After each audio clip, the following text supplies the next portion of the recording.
Okay. Okay. Hello, everyone. Welcome. And welcome to members of the public who are here. I'm going to call the meeting to order and we'll start with a roll call. Todd, do you want to just call the people who are visible or do you need to go through the whole list? I don't need to go through the list. You can, I can call out your names, Lindell Okay, here. and Andy. Here. Okay, great. As we typically do, we'll go ahead and recite the mission together. Act as a strong Advocate to justice and equal opportunity by by providing providing citywide citywide leadership and and guidance guidance in the area of civil rights. rights. Great. You know, maybe after a few years, we'll get really good at this and in sync. Let's see. So we'll just open up for public comment. If anyone would like to, anyone from the public who would like to ask us anything or say something. And if you'd like to speak, you can use the raise hand function in Zoom, or if you'd like to join by phone, you can use *9. And we typically read a little statement that says the commission welcomes comments and questions and commits to listening carefully and thoroughly to what's, or I'm sorry, thoughtfully to what's presented. Small font, I'm having trouble reading this. A maximum of 16 public comments time slots are allotted per meeting. Each speaker will have 3 minutes to speak. The commission requests that members of the public refrain from engaging in personal attacks against commissioners and staff members, and asks that comments and questions focus on matters related to human rights within the city. Okay. We have one member of the public in attendance, no hand raised at the moment. Okay, that's great. Thank you for reading that, Todd. Sure. Okay, and so we don't have a commission response to the matters by the public. So we could move into minutes, but we don't have any. Is that right, Todd? Well, technically you do. And I think I have a whole stack of minutes that I need to review from Ginny and get them publicly posted and put them on the agenda. I totally blanked on that this morning when I was kind of scrambling to get a public agenda up. So Remind me, Todd, do the minutes get approved at the full meeting or in the subcommittee meeting? Yeah, that's a good question. We've done it in both, mostly because sometimes we will have such a big gap between when committee meetings happen. We'll have a big stack of minutes that don't get approved.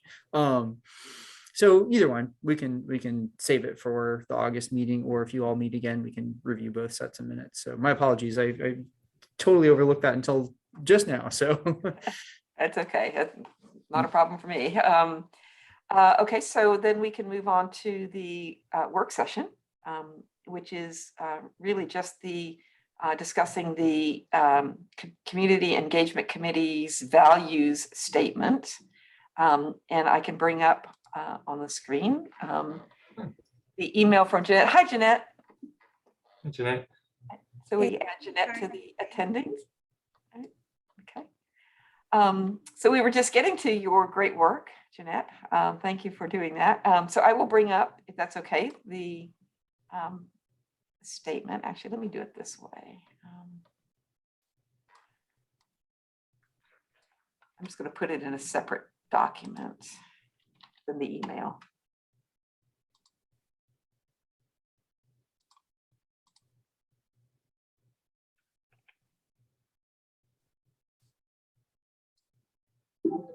And Jeanette, correct me if I've gotten this wrong, but I think this is the latest version that we're working with. Is that right? The proposed statement. Yes, it's a very simple statement. Yeah, it is, right, which is great. Thank you for that, for synthesizing that. So just to recap, what we were hoping to do is to create a statement about what it is we're trying to do with this committee. So that we can be guided by this information as we do our work. I think partly this is to maybe avoid mission creep, which is really easy for us to do, but also just to keep us kind of on track about what it is we want to do. So I think it's great. Andy, if you want to make any comments. Yeah, just reading through it, it seems nice and coherent in terms of our scope. I like it. Yeah, you did a really good job, Jeanette, of capturing all of the things we thought about and coming up with new ideas. It's great. So I don't know, Todd, what do we what do we need to do here in terms of the work on this? Do we just say, this is what we want to take to the full commission? Yeah, I mean, depends on like, where you want to go with it. If you're just using it as sort of a guiding statement for your work in this committee, then I don't think you have to do anything other than just say, hey, we agree on this, and this is how this is a guiding document for us moving forward with our work, and then just go forward with your work. If you want to somehow codify it, Yeah. like in a resolution with the commission, you could do that.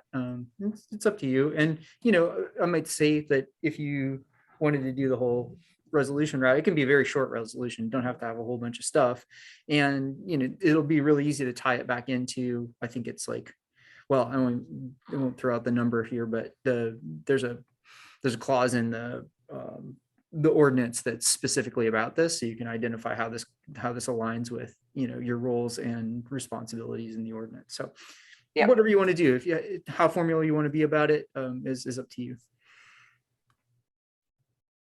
Maybe we could also even, if we don't want to go like the formal route, we could at least include it in the next full committee meeting so that it's in the notes.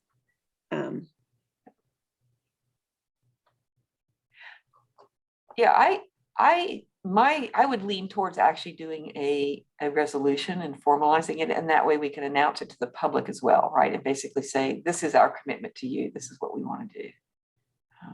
And I'm happy to take the formula that we have for a resolution and you've already done it in plain language, so we can just treat this as the plain language version, which I think is very good. Thank you, Jeanette. And then do that document as well, right? The very simple version. I don't know that that's getting out to anyone yet, but it's nice to have them. I think it doesn't take much time.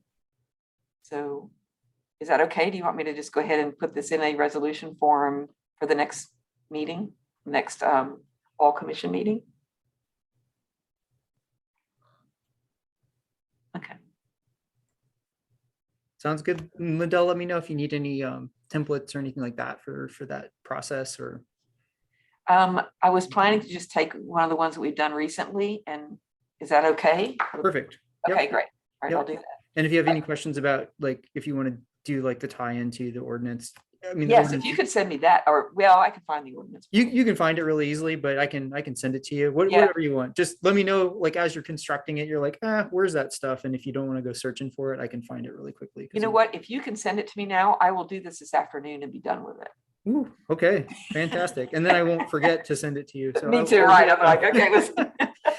Great. I'll work on that now. Okay, yeah, it's better for me to do it right now. Okay, so that sounds good to me. Let me get back to the agenda here. Is there anything else? Does anyone have any other comments about this discussion? If not, we'll move on to new business. Okay. Does anyone have any new business related to this community engagement committee? I was wondering if we wanted to just go over the calendar and clarify like what events we were doing. Yes, please. I was wondering the same thing. I feel like I've lost track of what we were doing on that. Todd, did we ever? We rely on you a lot, Todd. Thank you very much. Did we ever actually come up with a calendar and dates for?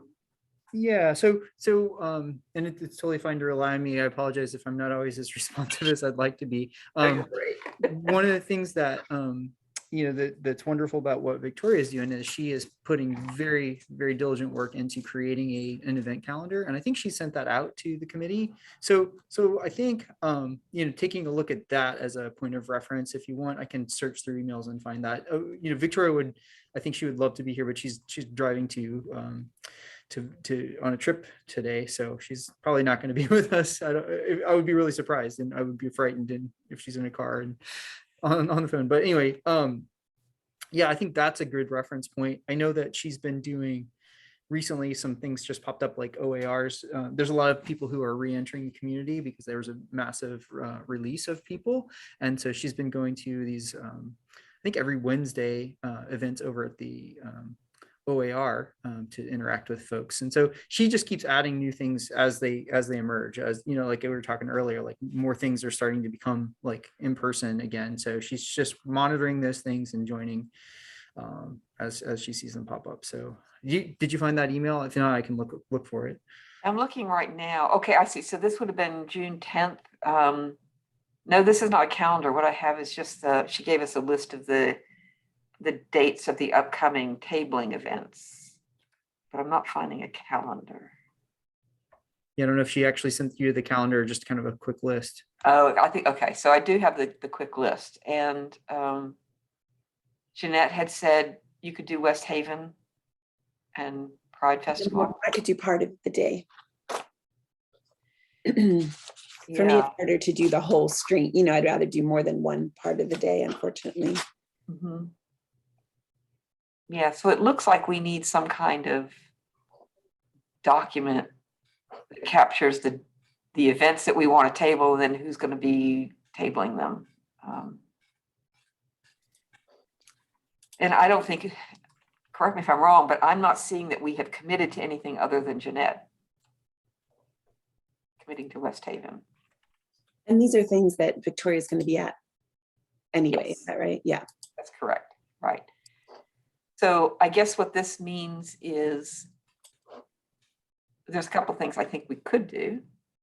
One is we could share all of these events with the commission and see if some people want to go to just one of them and, you know, just have presence at 6. Or if we want to decide that we're just going to go to the West Haven and the Pride Festival and get people to sign up all day. I guess we could do either or both of those things. Does anyone have any opinions?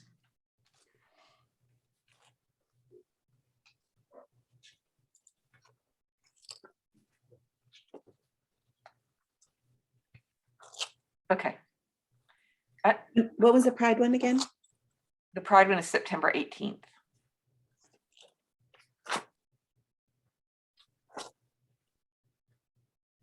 Oh, yeah. So how about this? All right, let me go ahead and bring this up.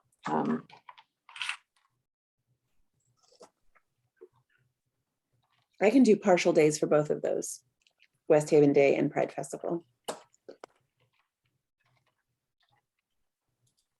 Okay, so what I'll do, if this sounds okay to everyone, is I will take that list of tabling events that Victoria sent to us.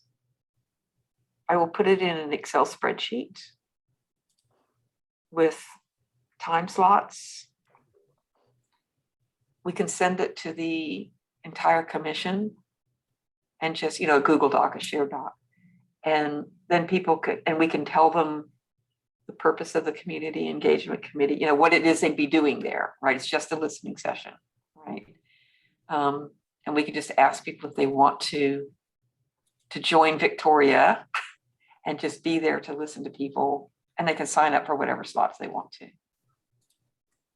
Lindell, can I make one request? Yes. Can you use like the Office 365 platform to send it out? Because if somebody wants to FOIA that, it's sometimes hard to get access to a Google Doc that's on somebody's personal account. But if you use your .gov 365 and just send it out that way, that would be good, because then it's easier to find. I'm always learning things about FOIA. Okay, if you could, I'm going to try something real quick because I've never done that before. So let me see.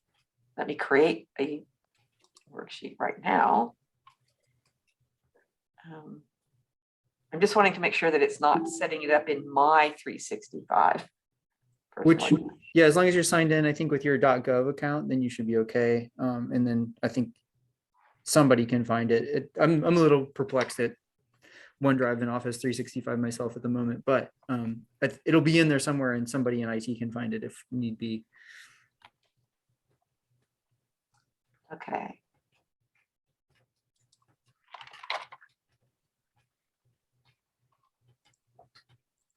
Should I do it with anyone with a link, or do you think I should put it in just the HRC? Oh, is there an HR? What is the HRC? Is it HRC at? It's the Human Rights Commission. And this is an interesting question too, is if it works that way, but it's, hold on for a second. I'll pull it up real quick. it's like HR Commission, I think. Okay. HR. I always have to remember what it looks like. HR Commission at charlottesville.gov. See if that works. Okay. And I'm just as sort of like new to this whole thing as well. So maybe I'll Okay, try so to I get us just- some training on it sometime. So I just sent it. So if anyone's logged in and can check their email to see if it showed up, and then whether they can access it. It did. I got it. Oh, so this is worrying me. It hasn't shown up for me. Totally works. A lot of times when you send something like that, it doesn't go to the sender. Really? I mean, at least Oh, I found out see it. with my Google Groups. It's in my sent. So Oh, I that always- is good I always to have to know. copy myself. Like if you're sending it to the group, I always copy myself just if I want to see it. Thank you. Okay, so I was able to open it too. Was everybody else? Mhm. Yes. Okay, excellent. Thank you, Todd. Thanks Now for if I doing can- that, Lindell. I know we're always just tinkering around with platforms, and I really appreciate your willingness to.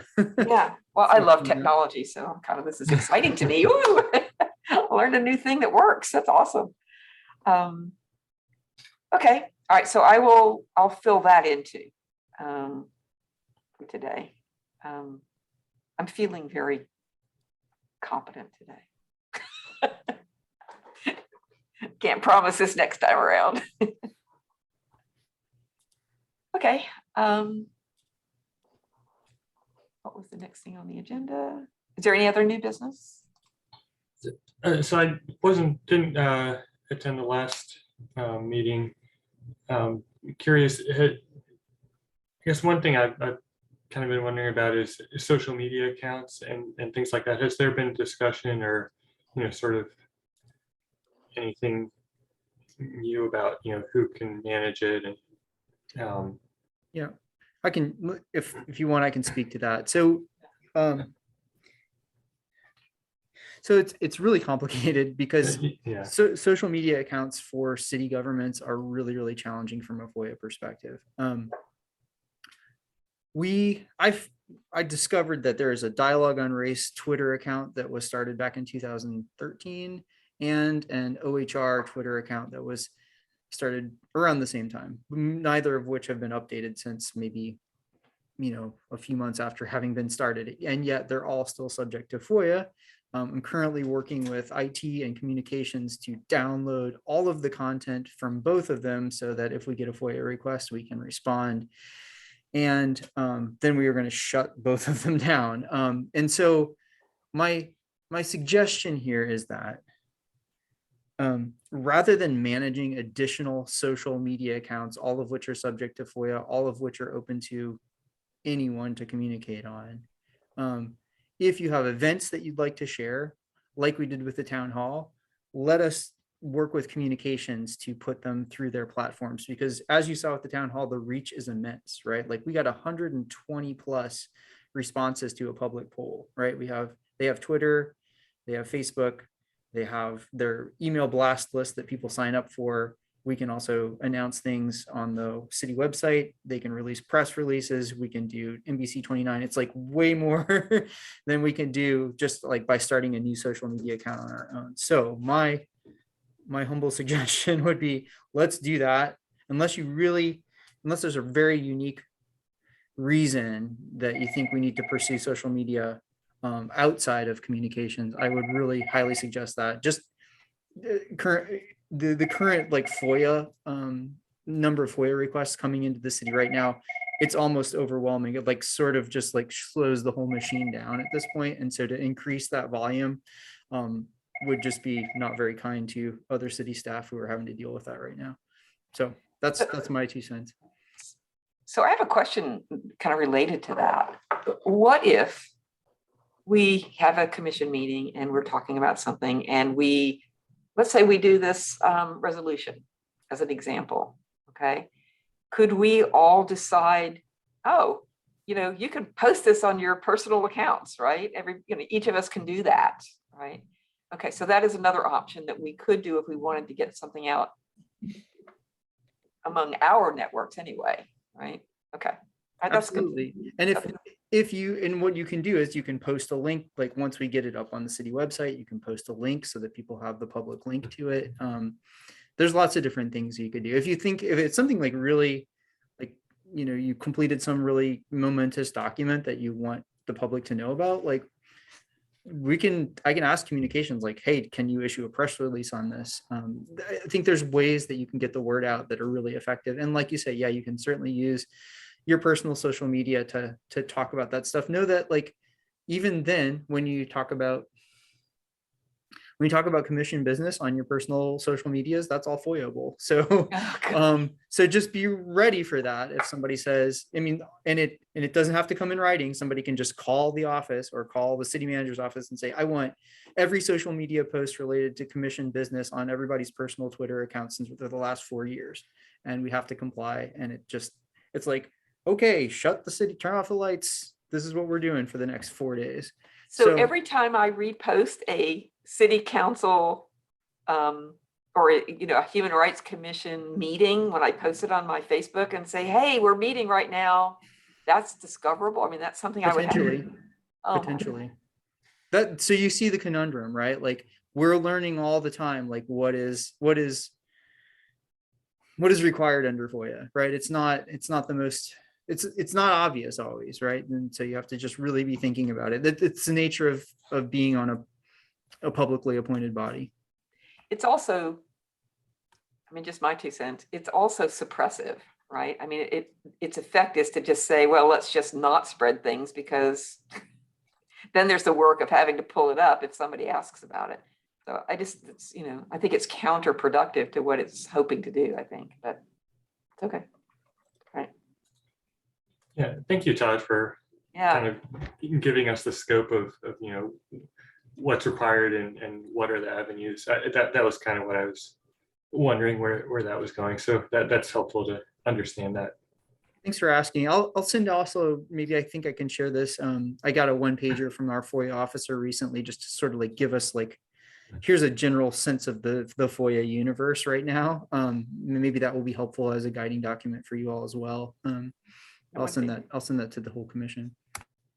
Okay, thank you. Right, do we have any other new business? Okay, I think then we can move to matters by the public. See if anyone has any comments after hearing the discussion.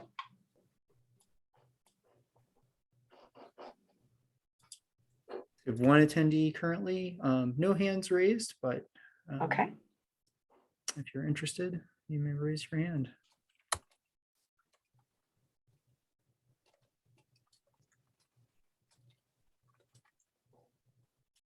okay. So there are no comments, so no responses by the commission. So next steps, I will go ahead and draft the resolution, and then I will fill in this spreadsheet to send to the commission. And let's try to get a schedule. I will try to ask people to get a schedule in place by, a week or 2. And then maybe that's something that we can post and send out to the public. We'll just firm it up and say, we'll be here at, just so you know, the Human Rights Commission will be at these events, coming up, and we want to hear from you. Okay. All right. Is that it, everyone? Okay. 30 minutes. That's pretty good. Very efficient. Okay. I think we should adjourn. Todd, is there anything in particular we need to do other than say goodbye? We can say we adjourn at 11:27, and I'll stop the recording. Thank you for chairing us, Lindell.